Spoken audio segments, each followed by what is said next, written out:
Jane Austen, Volume 2, Chapter 18. "I hope I shall soon have the pleasure of introducing my son to you," said Mr. Weston. Mrs. Elton, very willing to suppose a particular compliment intended her by such a hope, smiled most graciously. "You have heard of a certain Frank Churchill, I presume," he continued, "and know him to be my son, though he does not bear my name." "Oh, yes, and I shall be very happy in his acquaintance. I am sure Mr. Elton will lose no time in calling on him, and we shall both have great pleasure in seeing him at the vicarage." "You are very obliging. Frank will be extremely happy, I am sure. He is to be in town next week, if not sooner. We have notice of it in a letter to-day. I met the letters in my way this morning, and seeing my son's hand, presumed to open it, though it was not directed to me, it was to Mrs. Weston. She is his principal correspondent, I assure you. I hardly ever get a letter." "And so you absolutely opened what was directed to her? Oh, Mr. Weston," laughing affectedly, "I must protest against that. A most dangerous precedent indeed. I beg you will not let your neighbours follow your example. Upon my word, if this is what I am to expect, we married women must begin to exert ourselves. Oh, Mr. Weston, I could not have believed it of you." "Ay, we men are sad fellows. You must take care of yourself, Mrs. Elton. This letter tells us, it is a short letter, written in a hurry merely to give us notice. It tells us that they are all coming up to town directly, on Mrs. Churchill's account. She has not been well the whole winter, and thinks Enscombe too cold for her, so they are all to move southward without loss of time." "Indeed! From Yorkshire, I think. Enscombe is in Yorkshire?" "Yes, they are about 190 miles from London, a considerable journey." "Yes, upon my word, very considerable. 65 miles farther than from Maple Grove to London. But what is distance, Mr. Weston, to people of large fortune? You would be amazed to hear how my brother, Mr. Suckling, sometimes flies about. You will hardly believe me, but twice in 1 week he and Mr. Bragg went to London and back again with 4 horses. "The evil of the distance from Enscombe," said Mr. Weston, "is that Mrs. Churchill, as we understand, has not been able to leave the sofa for a week together. In Frank's last letter she complained, he said, of being too weak to get into her conservatory without having both his arm and his uncle's. This, you know, speaks a great degree of weakness. But now she is so impatient to be in town that she means to sleep only 2 nights on the road. So Frank writes word. Certainly delicate ladies have very extraordinary constitutions, Mrs. Elton. You must grant me that." "No, indeed, I shall grant you nothing. I always take the part of my own sex. I do indeed. I give you notice, you will find me a formidable antagonist on that point. I always stand up for women, and I assure you, if you knew how Selina feels with respect to sleeping at an inn, you would not wonder at Mrs. Churchill's making incredible exertions to avoid it. Selina says it is quite horror to her, and I believe I have caught a little of her nicety. She always travels with her own sheets, an excellent precaution. Does Mrs. Churchill do the same?" "Depend upon it, Mrs. Churchill does everything that any other fine lady ever did. Mrs. Churchill will not be second to any lady in the land, for—" Mrs. Elton eagerly interposed with, "Oh, Mr. Weston, do not mistake me. Selina is no fine lady, I assure you. Do not run away with such an idea." "Is not she? Then she is no rule for Mrs. Churchill, who is as thorough a fine lady as anybody ever beheld." Mrs. Elton began to think she had been wrong in disclaiming so warmly. It was by no means her object to have it believed that her sister was not a fine lady. Perhaps there was want of spirit in the pretence of it, and she was considering in what way she had best retract, when Mr. Weston went on. "Mrs. Churchill is not much in my good graces, as you may suspect, but this is quite between ourselves. She is very fond of Frank, and therefore I would not speak ill of her. Besides, she is out of health now, but that, indeed, by her own account, she has always been. I would not say so to everybody, Mrs. Elton, but I have not much faith in Mrs. Churchill's illness." "If she is really ill, why not go to Bath, Mr. Weston? To Bath, or to Clifton?" "She has taken it into her head that Enscombe is too cold for her. The fact is, I suppose, that she is tired of Enscombe. She has now been a longer time stationary there than she ever was before, and she begins to want change. It is a retired place, a fine place, but very retired." "Ay, like Maple Grove, I dare say. Nothing can stand more retired from the road than Maple Grove. Such an immense plantation all round it. You seem shut out from everything, in the most complete retirement.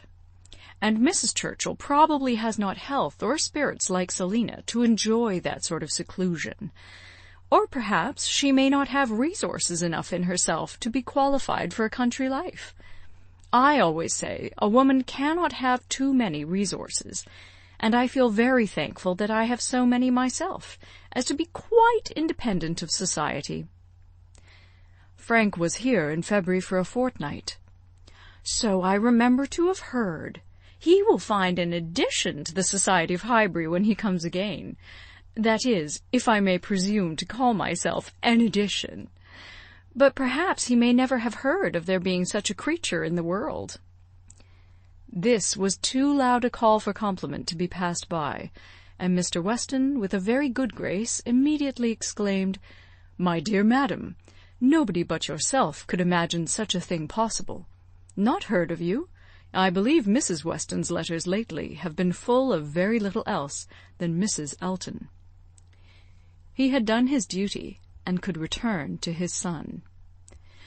"When Frank left us," continued he, "it was quite uncertain when we might see him again, which makes this day's news doubly welcome. It has been completely unexpected. That is, I always had a strong persuasion he would be here again soon. I was sure something favourable would turn up, but nobody believed me. He and Mrs. Weston were both dreadfully desponding. How could he contrive to come, and how could it be supposed that his uncle and aunt would spare him again, and so forth. I always felt that something would happen in our favour, and so it has, you see. I have observed, Mrs. Elton, in the course of my life, that if things are going untowardly one month, they are sure to mend the next." "Very true, Mr. Weston, perfectly true. It is just what I used to say to a certain gentleman in company in the days of courtship, when, because things did not go quite right, did not proceed with all the rapidity which suited his feelings, he was apt to be in despair, and exclaim that he was sure at this rate it would be May before Hymen's saffron robe would be put on for us. Oh, the pains I have been at to dispel those gloomy ideas, and give him cheerfuller views. The carriage. We had disappointments about the carriage. One morning, I remember, he came to me quite in despair." She was stopped by a slight fit of coughing, and Mr. Weston instantly seized the opportunity of going on. "You were mentioning May. May is the very month Mrs. Churchill is ordered, or has ordered herself, to spend in some warmer place than Enscombe. In short, to spend in London, so that we have the agreeable prospect of frequent visits from Frank the whole spring, precisely the season of the year which one should have chosen for it. Days almost at the longest, weather genial and pleasant, always inviting one out, and never too hot for exercise. When he was here before, we made the best of it, but there was a good deal of wet, damp, cheerless weather. There always is in February, you know, and we could not do half that we intended. Now will be the time. This will be complete enjoyment, and I do not know, Mrs. Elton, whether the uncertainty of our meetings, the sort of constant expectation there will be of his coming in to-day or to-morrow, and at any hour, may not be more friendly to happiness than having him actually in the house. I think it is so. I think it is the state of mind which gives most spirit and delight. I hope you will be pleased with my son, but you must not expect a prodigy. He is generally thought a fine young man, but do not expect a prodigy. Mrs. Weston's partiality for him is very great, and, as you may suppose, most gratifying to me. She thinks nobody equal to him. And I assure you, Mr. Weston, I have very little doubt that my opinion will be decidedly in his favour. I have heard so much in praise of Mr. Frank Churchill. At the same time, it is fair to observe that I am one of those who always judge for themselves, and are by no means implicitly guided by others.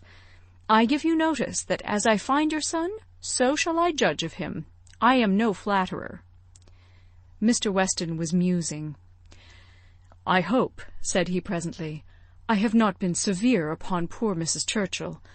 If she is ill, I should be sorry to do her injustice, but there are some traits in her character which make it difficult for me to speak of her with the forbearance I could wish.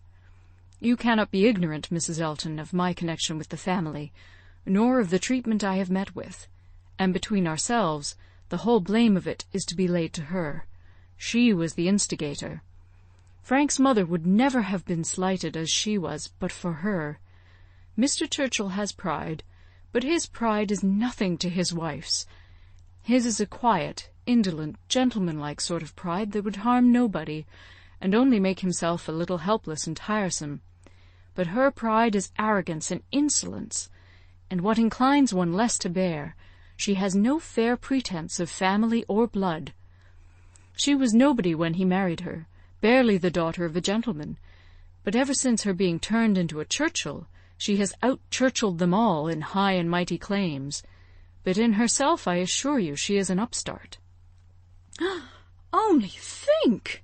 Well, that must be infinitely provoking. I have quite a horror of upstarts. Maple Grove has given me a thorough disgust to people of that sort, for there is a family in that neighbourhood who are such an annoyance to my brother and sister from the airs they give themselves. Your description of Mrs. Churchill made me think of them directly. People of the name of Tupman, very lately settled there, and encumbered with many low connections, but giving themselves immense airs, and expecting to be on a footing with the old established families. A year and a half is the very utmost that they can have lived at West Hall, and how they got their fortune nobody knows. They came from Birmingham, which is not a place to promise much, you know, Mr. Weston. One has not great hopes from Birmingham. I always say there is something direful in the sound, but nothing more is positively known of the Tupmans, though a good many things, I assure you, are suspected. And yet by their manners they evidently think themselves equal even to my brother, Mr. Suckling, who happens to be one of their nearest neighbours. It is infinitely too bad.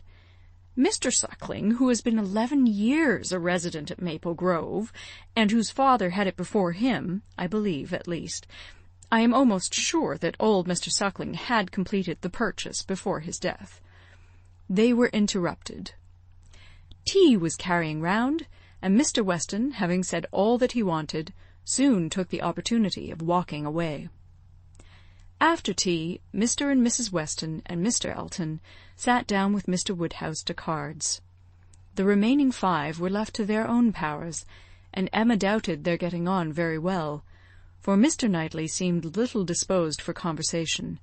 Mrs. Elton was wanting notice, which nobody had any inclination to pay, and she was herself in a worry of spirits which would have made her prefer being silent. Mr. John Knightley proved more talkative than his brother. He was to leave them early the next day, and he soon began with, "Well, Emma, I do not believe I have anything more to say about the boys, but you have your sister's letter, and everything is down at full length there, we may be sure. My charge would be much more concise than hers, and probably not much in the same spirit. All that I have to recommend being comprised in, do not spoil them, and do not physic them." "I rather hope to satisfy you both," said Emma, "for I shall do all in my power to make them happy, which will be enough for Isabella, and happiness must preclude false indulgence and physic." "And if you find them troublesome, you must send them home again." "That is very likely. You think so, do not you?